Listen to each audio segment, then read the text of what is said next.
হে নীল রাক্ষস, তুমি যে ধাঁধা ধরেছ, এই ধাঁধার উত্তর আমার কাছে আছে।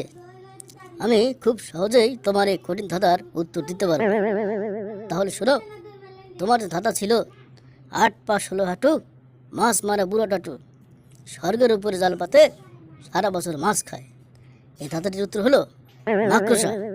কেননা মাকড়সার 8 পা রয়েছে, 16টা হাঁটু রয়েছে এবং সে শুকনো জায়গায় তার রসালো আঠা দিয়ে জাল বোনে এবং সারা বছর সেখানে মশা মাছি সহ বিভিন্ন কীটপতঙ্গ যেটা লেগে থাকে সেগুলো খেয়ে জীবন ধারণ করে।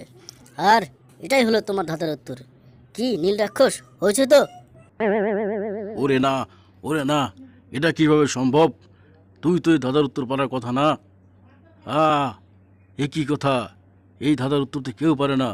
আজ তুই ধাঁধার উত্তর পারলি, আমার একটু পরে মরণ হবে।